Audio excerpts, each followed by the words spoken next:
Apparently there isn't. Yes, I think we can perfectly well start. So, my name is Martin Wolf from the Financial Times, and I'm going to be moderating this very interesting panel on, I think, an enormously important subject, which I covered in my column this morning from the inverse point of view, which is the new authoritarianism and its nature and spread. We have serious scholars have been referring now for some time to the last 13, 14 years or so as an era of quote-unquote democratic recession, namely shifting away from democratic systems and democratic norms, even in countries with very well-entrenched democracies. So there's a lot of anxiety about this, and that makes the topic very vital to me, and I think to all of us who believe very passionately in the validity of the democratic ideal. So let me just introduce, having made that very, very brief introduction of what I think makes this so important, then I'll introduce the speakers, make a couple of other remarks, and then we'll start the discussion. So to my left is Mr. Nikol Pashinyan, who is Prime Minister of the Republic of Armenia. To his left is KP Sharma Oli, who is the Prime Minister of Nepal. To his left is Gregg Sulzberger, who is publisher of one of the world's great newspapers, New York Times. I don't think I need to say more about that publication. To his left is Daniella Ballou-Aares. I hope I've got the pronunciation more or less right. I apologize if I haven't. Who is Chief Executive Officer of the Leadership Now project and also a young global leader. I'm prepared to forgive you for that. And finally, to her left is Duque, who is the president of Colombia.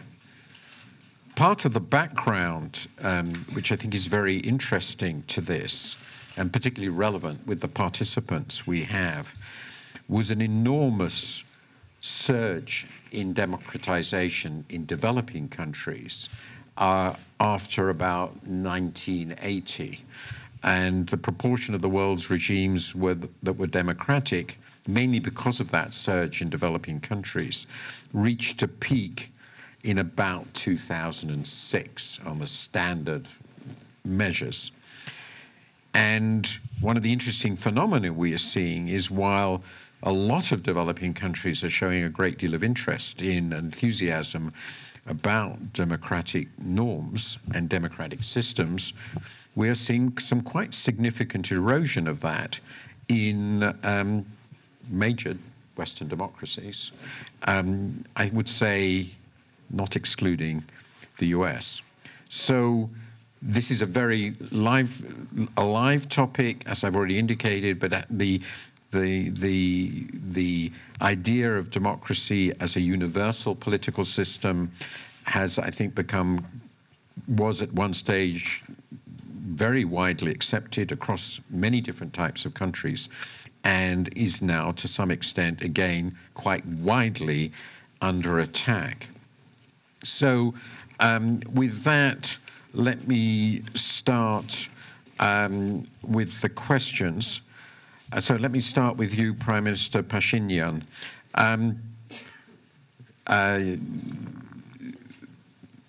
What are the critical choices you're facing in your country now in order to cement a democracy that works? What do you see as the big challenges and the successes you have made?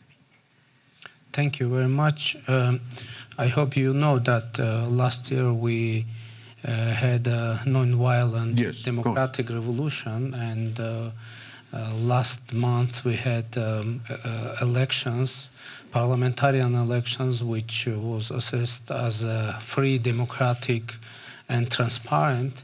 And now we have huge success on democracy, but we have also big challenges, and most important challenge is to make our democracy stronger economically, because we had a big problem within long years and within decades connected with electoral bribes, when people, due to their poverty, were actually forced to take electoral bribes and to vote according to electoral bribes. Of course, the recent revolution freed temporarily people from that duty, but now we need to make our citizens stronger and more independent in terms of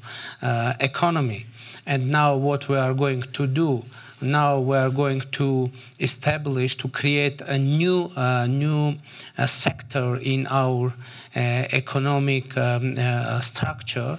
You know that there is small business, there is medium business, but we are going to create a new category in our business structures like micro business, and to make free this kind of business from taxes, in the hope that we will be able to encourage and to inspire our people that, and to explain them that not only government is responsible for overcoming their poverty, but also they should do something. And we want to encourage our people, but of course to create real opportunities for our people to fight against their own poverty. So my answer is, our main challenge is to make stronger our democracy economically, and we hope to attract new foreign investment to our country, because we were able to fight corruption, to make establish real rule of law, and we are going to make regulatory simplifications to attract more foreign investments to our country. Thank you very much. I think you made a very clear and important point, which is very widely accepted, which is that democracy is a necessary condition for a stable democracy. There's a lot of evidence is reasonable prosperity among the public, and I think it's important to stress that link. Prime Minister Oli, could you talk a little bit about the state of democracy in Nepal? I understand there's some controversy about the degree of centralization in the government, so you might want to refer how that fits within the democratic framework. I've just been to India, and there are lots of complaints about centralization in the government in India. So obviously a lot of that is about how you make a government effective in a developing country which is democratic. So just describe briefly what you see as the big challenges. Thank you, Mr. Wolf. First of all, I would like to make clear that democracy is a system and should be a system of the people, for the people. And we have brought tremendous changes in the field of democracy. We abolished autocratic system and established democracy. There is now Federal Democratic Republic in Nepal, and the present government is elected by the people, and the elections were held by, not by my party. At that time I was in the opposition, but the then ruling party held the election. And the results were not only results, but the elections were free, fair, and impartial in peaceful atmosphere. And in the present time, it is very important that elections were free, free and fair. And we have prime ministerial system. And executive power are in the cabinet and in the prime minister. So there is no question of centralizing the power. And I fought for democracy for more than half a century myself. I spent many years in prison for democratic cause. So I didn't want to be a ruler, but a servant of the people, want to serve. But I want to expand democracy from political limits, limits of the rights, limits of the freedoms, to bring the changes in the lives of the people. And that democracy should be comprehensive democracy, rule of law. And as you asked me, there is a system. We promulgated the Constitution in 2015, and we have completely democratic system. And there is separation of power, check and balance, independent judiciary, etc. And we have parliament, bicameral, and there is rule of law. And we don't want to, and we have not that kind of facility to make any pretension or excuse, but we have to bring the changes in the lives of the people. So we have focused now to bring change in economic field. So we want to concentrate ourselves and are concentrating ourselves on the question of good governance and economic development, so that our motto we can meet. That our motto is prosperous Nepal, happy Nepali. Okay, thank you very much. In a way, your reply was not so different from yours, stressing, among other things, the economic aspects, the economic challenges of government in Nepal's case, obviously quite a poor developing countries. So, President Duque, your country actually economically did quite well for quite a long time and has had a pretty good record, but you've also had a terrible civil war. So describe the challenges you feel that you confront and confronted when you took power and what progress you're making. Well, let me begin, first of all, by thanking you, Martin, for that question. We have, in Colombia, we have suffered for many years the threat of violence, terrorist groups. And I think it is positive that now one of those terrorist groups or those armed groups is in the process of reincorporation. I received a signed peace process, which had many fragile elements. And I decided from the first day of my administration to work very hard so that the people who were in the process of reincorporation succeeded.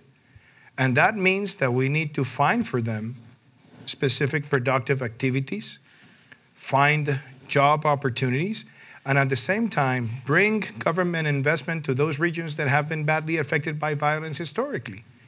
So we're doing that. And I think that's very important for the future of Colombian democracy. But at the same time, I believe that we have also other challenges to make Colombian democracy even better. And let me begin with something that we have also leaded from government. Women participation in decision-making process. For the first time, we have a parity cabinet in our country. And for the first time, we have a woman who's vice president. So I see the Colombian democracy growing and expanding and being more robust with women participation.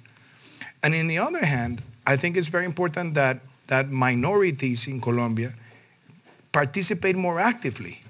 And that implies that the government needs to lead the way that people think about their future, their projects, how they formulate agendas, how they have claims for the government. And since the first day of our administration, every Saturday we have town halls in different regions of the country where we invite all the people from minorities and specific groups to participate and formulate projects. And we have built the Colombian National Plan based on that participation, which I also think strengthens our democracy. So where does all this leads? That's the most important question. Where do we want to be as a country in 2 decades?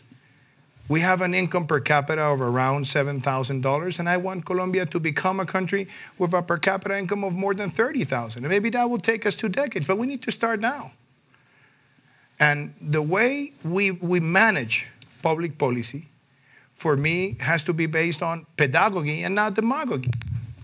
So you need to tell the people that the right way of strengthening all these democratic issues has to be based on 3 principles: legality, fighting corruption, fighting criminal groups, expanding the rule of law, entrepreneurship, which means to recognize that to make social progress, you need to have free markets, but those free markets need to be socially responsible.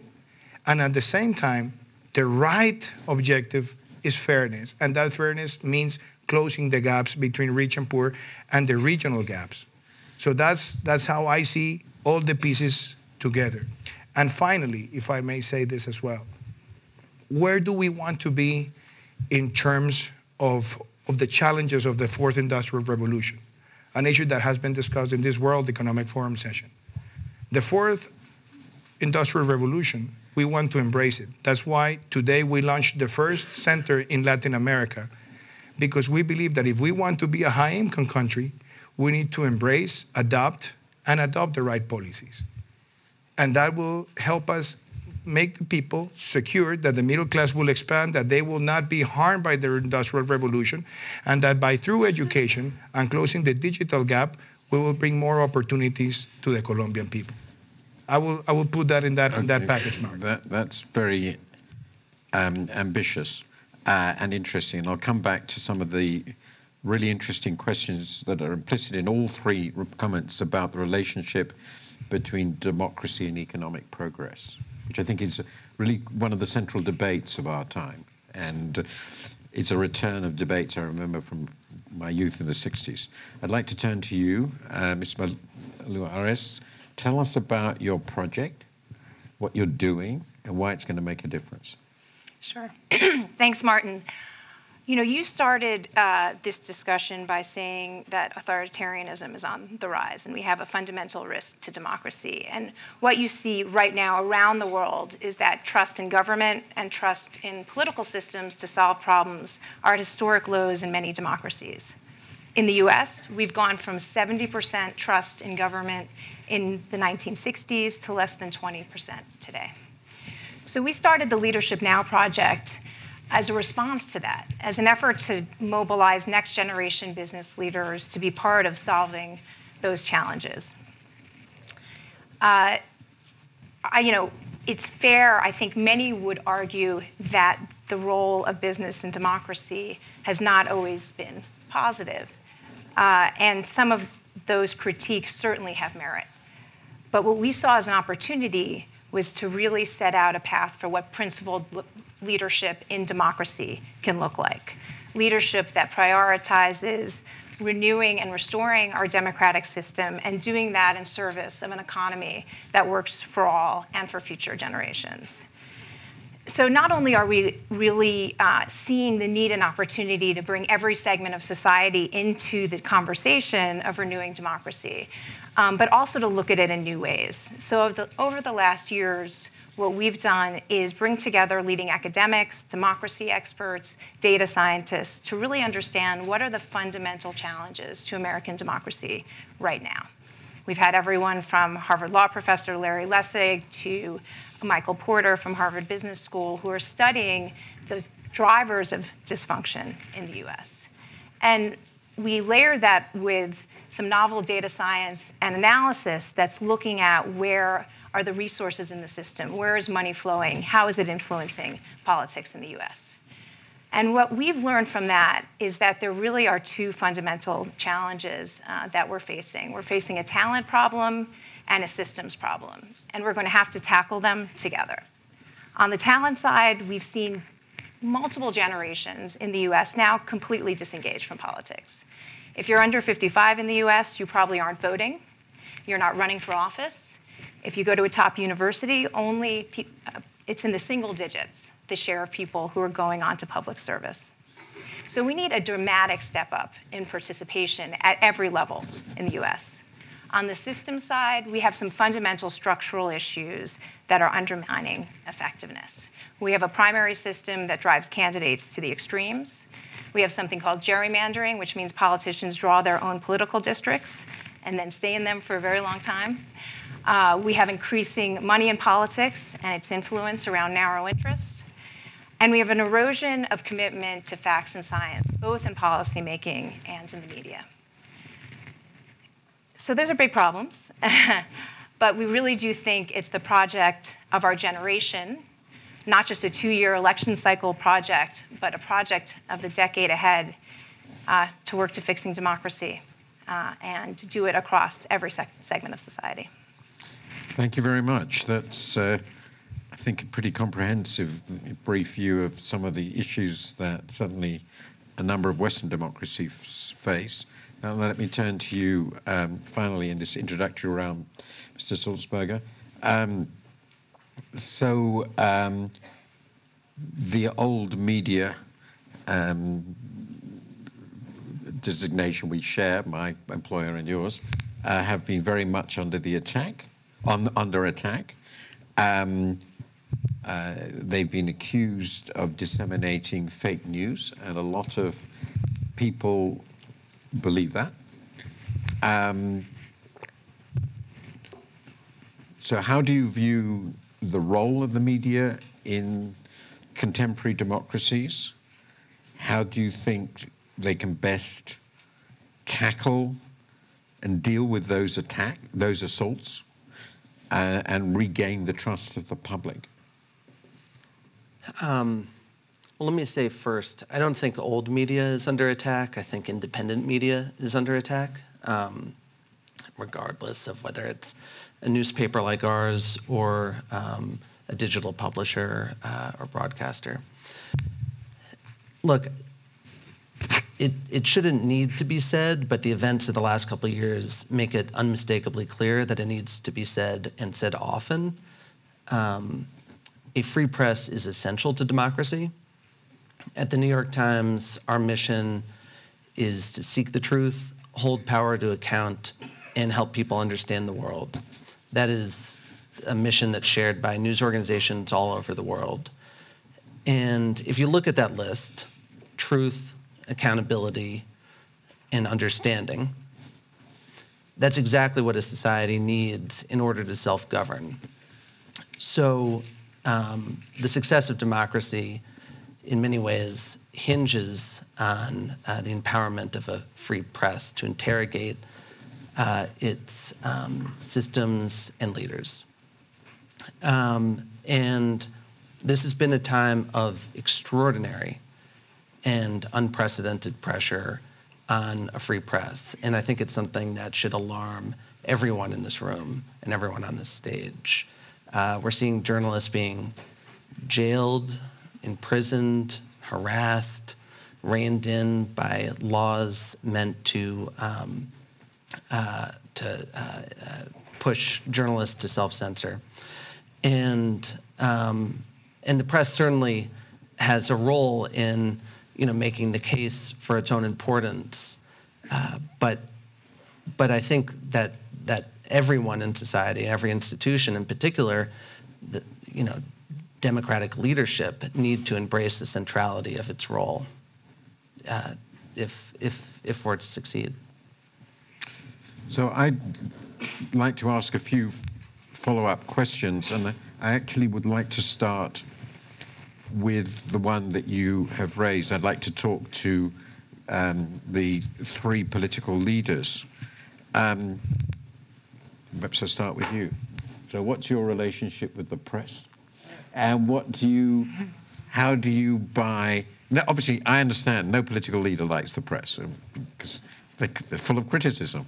You might be the exception. But you might be the exception, you see. So do you agree with Mr. Sulzberger's view? And have you how in your country does this relationship with the press work? You know, actually, I'm a journalist. I know. I'm That's why I started with you. Chief editor and former political prisoner, but now I can say that in Armenia, press is free than never. But not all journalists agree with me. Because they think that it's a kind of exaggeration that now in Armenia press fully free, but I can insist on that. And you know, I think it's a normal thing that the relation between press and government should be a kind of with tension. Because when we see that now there is low trust about the government capacities all around the world, and it can be connected with the fact that now all people, society know more about high officials than before. Because every nuance can affect on the people's belief on politicians, on ministers, etc., etc. So the full transparency, I think, will reduce the level of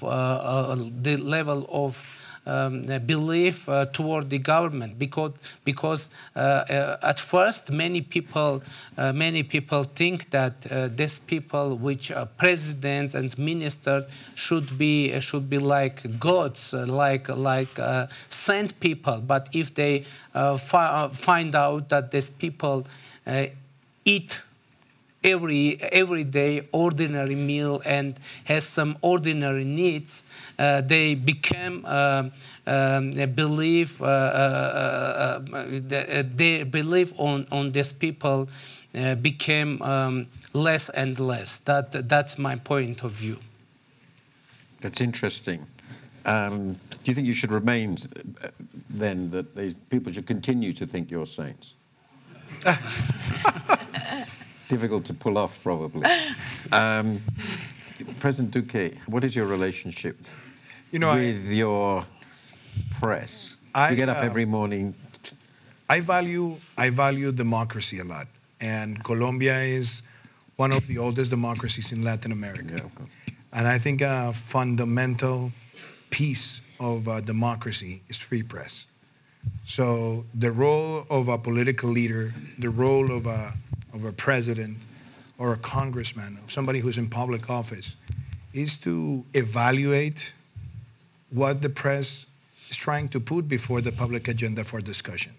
So I value that. Now, you have put your question also in times of changes worldwide. And now I can say that one of the challenges that the press faces everywhere is that people who were in the past editors or journalists who wrote about common daily activities or daily events now have become more activists because they are also participating in social media. So that also is changing the way the press behaves, and I think it's something that is going to make democracy, is going to drive democracy to adapt to those changes. So this is going to make the press more vocal, more active, more instantly reacting to events, and I think that's positive. So if we really want to have a better future for democracies, we have to see all these things that are happening as opportunities. And obviously, when you're in public office, you might have differences, but the most important thing is to respect, to protect, and to see independent press as one of the fundamental pillars of liberal democracy. Finally, I'll ask you, what is your relationship with the press? I have normal relationship with the press. And in democracy, always I think there are normal relationship, a little bit. Sorry? Normal relationship with the press, with the media. Because in autocracy, media is controlled, just they praise the rulers, but in democracy, even they criticize. That's normal thing. And we have press freedom. Press are free and independent. But my opinion is in another aspect. There is a term, yellow journalism. That is not good. To distort the things, to mislead the people. The press is very instrumental to strengthen democracy, to bring development and prosperity in the lives of the people, to inform accurately to the people, to educate people. The role of the press is very important. And press, so people want to see, is responsible. Responsible press, they want to see. Of course, a little bit they criticize me. And the expectations of the people, because we have brought so many changes so fastly, and their aspirations are raised. In this change contest, the people's aspirations are high. And the press has also the similar expectations with the government. Sometimes development processes are not like magic. They take time. So they want to hurry up. They want to be clean and clear.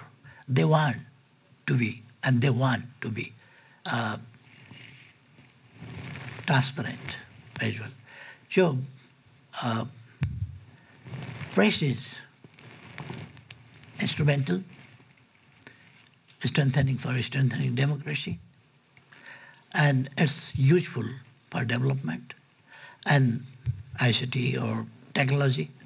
There are two aspects, of course. Development aspect, and to some extent,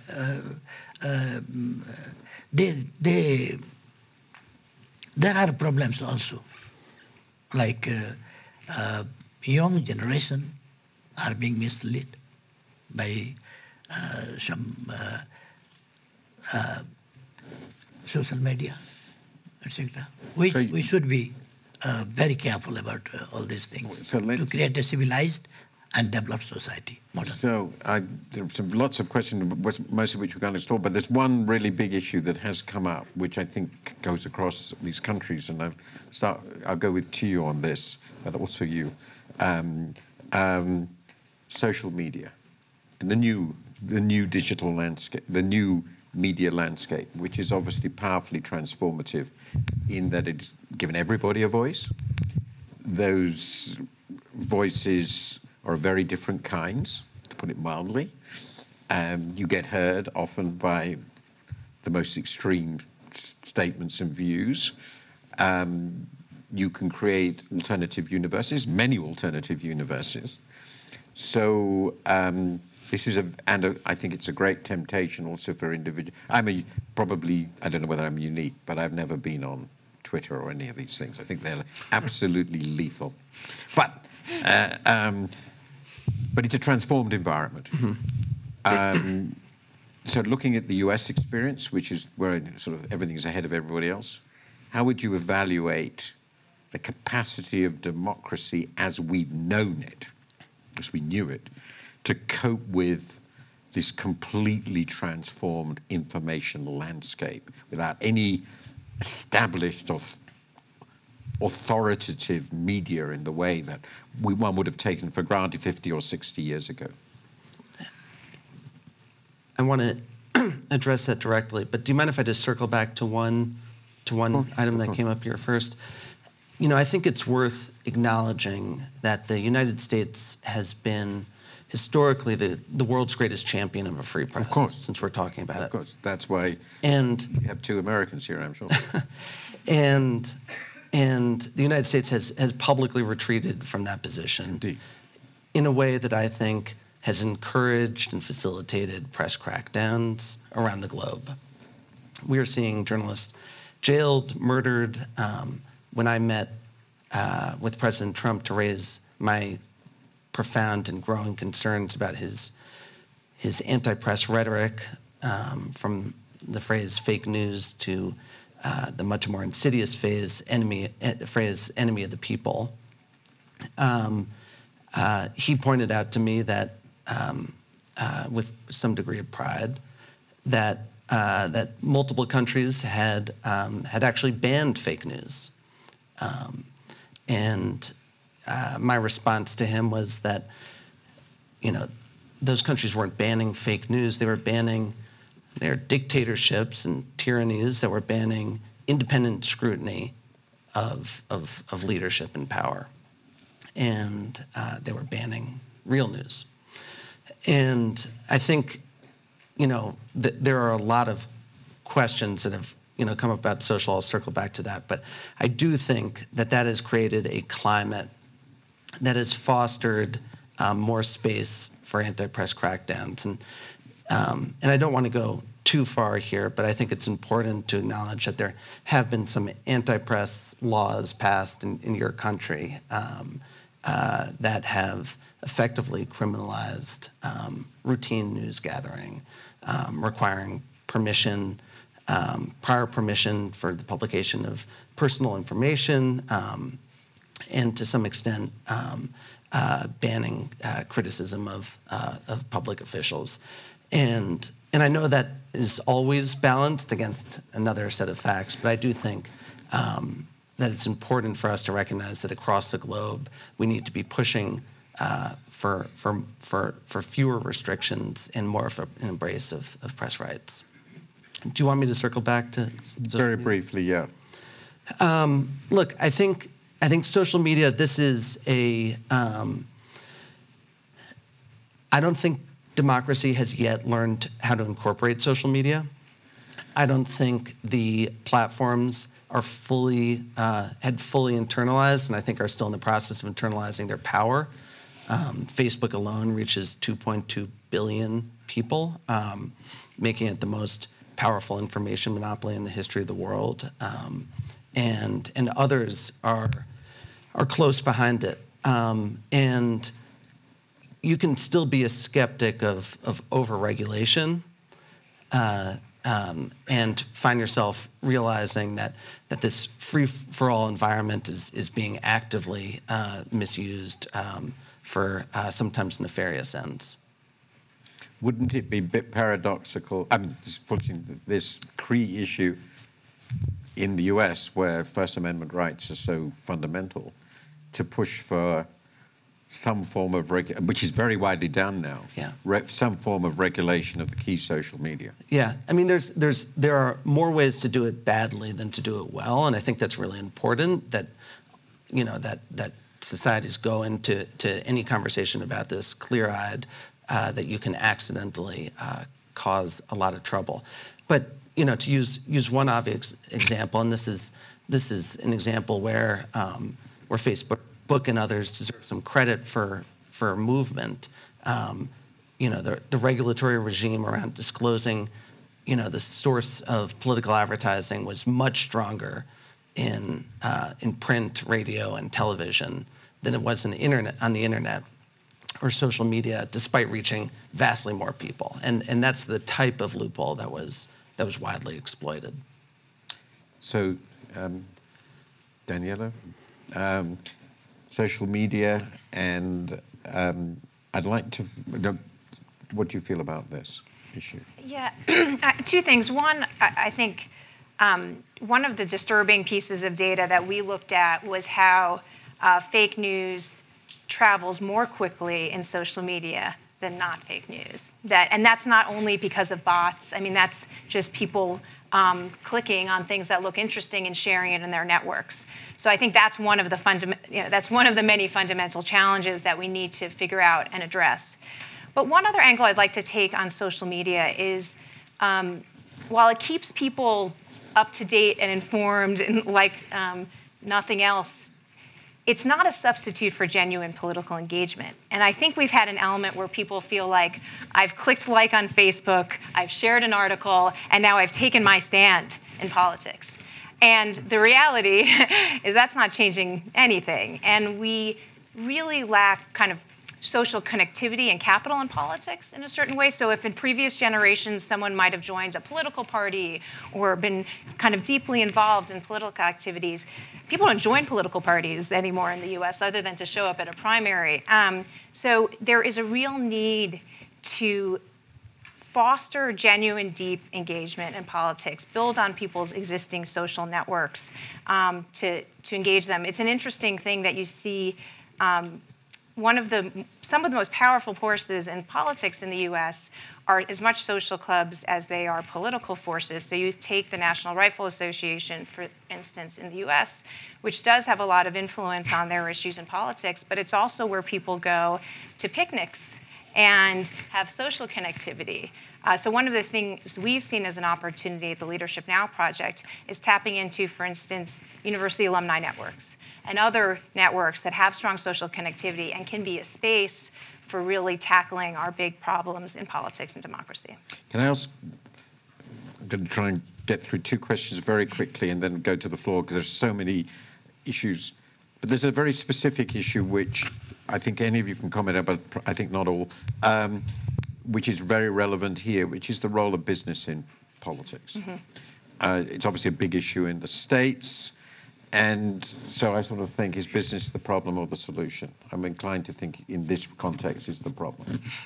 Because basically indifferent to democratic norms and very happy if they get favors for themselves and not too concerned about the overall political context. Is that wildly unfair?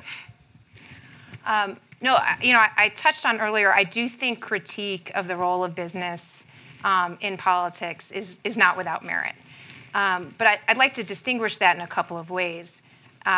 Business participating in lobbying and in protecting their interests is one way that you see business participating, and there are many valid critiques of how interest is used in that setting. But the reality is that we have a whole, I would argue, generation of entrepreneurs and innovators and people in the business community who haven't participated, who have been on the sidelines. And so if we're to suggest everyone in business is equivalent to a kind of narrow interest play in politics, I think we're going to lose a lot of opportunity to bring people into the process and be part of kind of renewing our democracy, defining what's kind of democracy 2.0 that we could have had as part of the solution as opposed to sitting on the sidelines. Can I just now turn to you? There was a specific, you must have the right to reply, I think.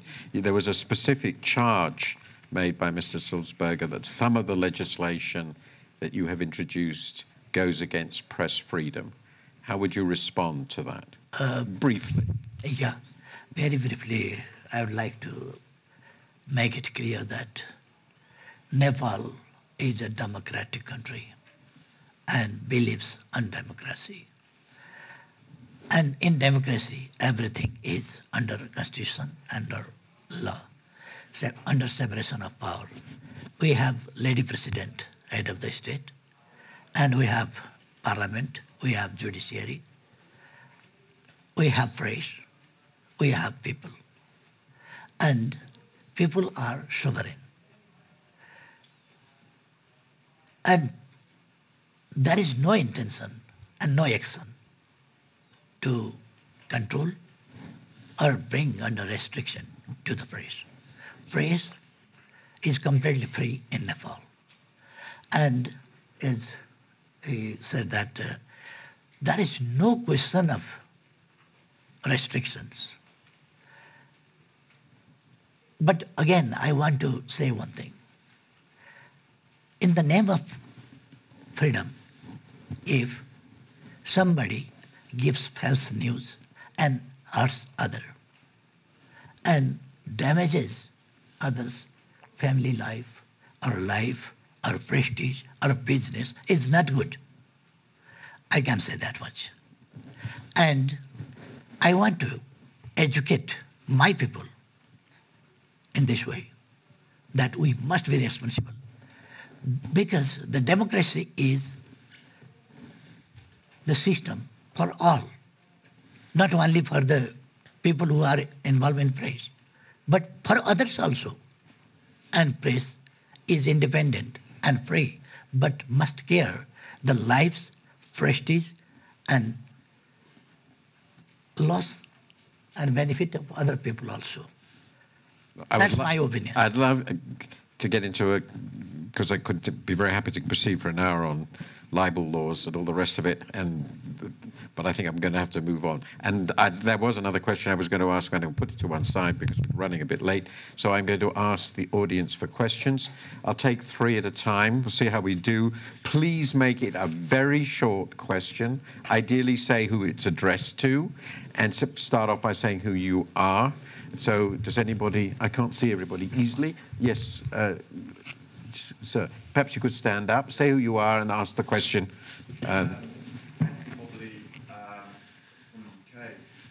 Sorry, Martin, I'm going to bring up the B word, Brexit. So the UK Parliament's been a model for many parliaments around the world. We're having a little bit of a problem at the moment. We've had a big exercise in democracy, a referendum.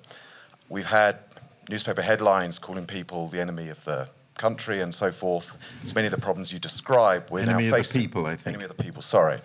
And the people's will is being used in many ways to sort of suppress the views of others. I guess my question, I mean, and it is to the panel, whoever wants to take this on, and this is probably also something we've seen in the US, when there are question marks around the legitimacy of an election, so interference by a foreign power, manipulation through social media, breaches of electoral law, as we have had on the Leave side in the UK, how do you deal with that? Okay, you don't need to answer yet, because I said I will take 3 questions. If there are any further questions, anybody else want to ask a question? So, well, so the question is, which is, I think, also very relevant to the US, which is, if it is believed widely that an electoral process has been tainted by interference through social media or some other way, and then that tends to create a very, very heated discussion because it relates to the legitimacy of the ruler, of the winner, the free and fair, how you prove free and fair. That's a very, very big issue, and it's clearly a live issue in the US. So perhaps I could start with you and then perhaps you. How do we deal with that sort of question? I think I'll probably play to the stereotype here. You know, when you're a hammer, everything looks like a nail. I think the most important first step is to dig into the question, to report deeply, to understand what happened, to bring it to the light, to arm your fellow citizens with the clearest possible understanding of what happened and why, and that's when the democratic process is supposed to kick in. But that's certainly what we view as our role and why we've been digging so aggressively into a whole host of these questions. Perhaps I could ask you that from your perspective. So I think the question here, and I thought a lot about it, is the basic mantra is democratic elections must be quote unquote free and fair. And the obvious question that has been raised in recent years, certainly in the UK and US, which are pretty well-established democracies, is whether a crucial electoral process was free and fair. And so how do you deal with that question in your own country? What is the processes through which you can make it credible to the electorate as a whole, including particularly, obviously, the losers, that they lost fairly? Well, I can tell you about my story. Yeah, of course. Because I must say that I became president in a democratic process since the very beginning inside my party. I had a great debate with 5 persons inside my party. We undertook town halls throughout the whole country. And then after we had more than 30 debates, we decided to go to a polling system for 3 weeks in a row. So the candidate who had the less support was running out, and finally I was elected my party's candidate. And then we went for an open election inside a coalition, in an open election. And I got a very important support, more than 4 million votes. And then I ran for a first round for the presidency with other 5 candidates, and I won with more than 7 million votes. And finally, I went to the second round with another candidate, and I won with more than 10 million votes, the highest voting record in Colombia. So this shows that when there's permanent participation of the people in different stages, democracy is enriched. If you ask me from my experience, why do I see for the future of Colombia? I would love to see all the parties having processes like the one that I faced, because it gave me the opportunity to connect with the people. If you ask me about how candidates from coalitions should be chosen, I would love to see more open elections so that people go and vote for ideas and for projects. And I think this enriches democracy. But let me go back to one point that you raised, Martin, on social media. Yeah. I believe social media is a very important tool for democracy because you can connect with your message on a daily basis, but it has to be hand in hand with walking the walk, talking the talk in the streets. But social media can also become a very dangerous weapon because sometimes, and it happens, people will try to harm you and they will use fake news, and those fake news can grow very fast. And I don't see those issues as how do we prohibit that to happen, but how do we have the best reaction networks and tools in order to prevent that from making a damage to democracy. I don't think over-regulation or regulating content is a good solution. I don't believe in that. But I believe that seeing this fake news process happening everywhere is also an opportunity for politicians, for institutions, to have a more digital force, a better digital force, to react promptly with the right response and with the truth. I don't think democracy will be enriched by limiting those expressions. I think they have to be promoted and identify the best tools to face it. Prime Minister Pashinyan, free and fair elections, the process, how do you preserve that?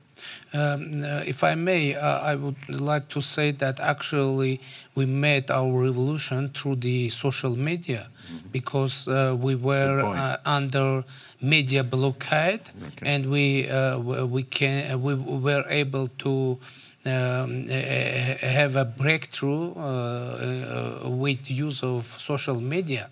But now I'm continuing to have live broadcast in my Facebook page, and when I'm trying to reveal some false content about me, about government, I'm being criticized that I'm making pressure on the press. And it is a very interesting and very soft situation, which concerns to the relation between media and free and fair elections. You know, I don't think that there is an issue when we have very clear and obvious majority. I think in that cases we haven't an issue. But when we have very narrow majority and very narrow differences between candidates, it can become a big issue because it should be checked if which factors affected on the results of such results. And it's very possible that one or two fake news that have issued in the last minute news can affect on result of elections, and of course it is big issue. But what to do with that? It is very big problem, because I'm proud to say that now our country was evaluated that the country with free internet. But this freedom bring opportunity for news exchange, of course, for transparency, but of course it opens a huge field for false news, fake news, and it's of course affect on the realities in our country and worldwide. But I will be frank, I don't know what to do with this situation. If anyone knows, it is very good news for all of us. Thank you. Thank you very much. Does anyone else have a question? We're coming towards the end. You're all completely happy with the state of... Oh, yes, please. I have a question, and it's one aspect that hasn't come up, and that's basically the economic viability of the press, and it's primarily addressed to Mr. Sulzberger. People of my generation bought newspapers when we were younger, and we have no problems paying for electronic access by having a subscription. But I think that's one of the problems why people do no longer read the traditionally, or the old media, so to say, because they have to pay for it, and they tend towards social media. What is the response, and how could that be improved in order to give more access to younger people to what I would call independent media? Thank you. It's a very good question, which I should have asked, but and the reason I didn't ask is that, of course, it's just too painful. What is the economic model of the traditional? We're coming back to the traditional media, or indeed any. It does not need to be any media that is doing something that's obviously really quite costly.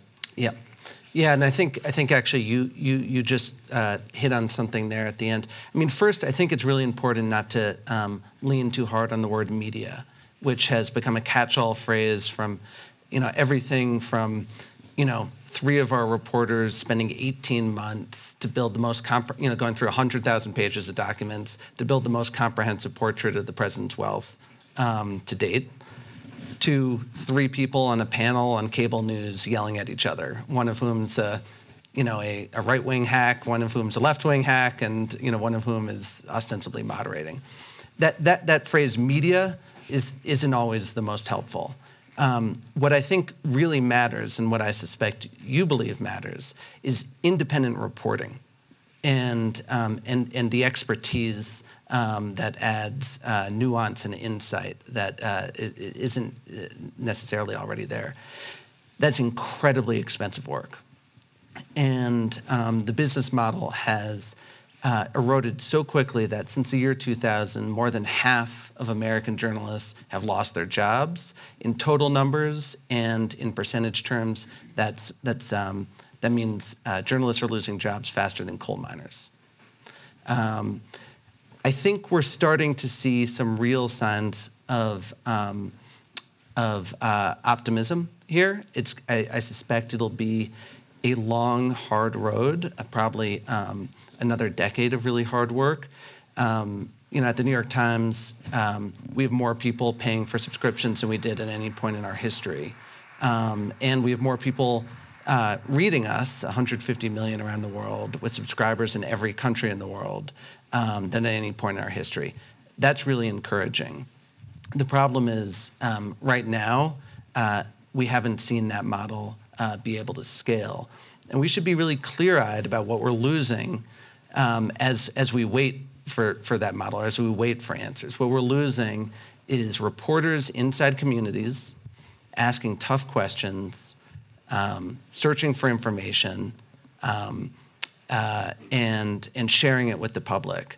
That is an accountability layer that really matters. It's also a layer of social cohesion, of social glue. The glue of common understanding, I think, is one of the most important elements of a democracy, being able to agree on a set of facts.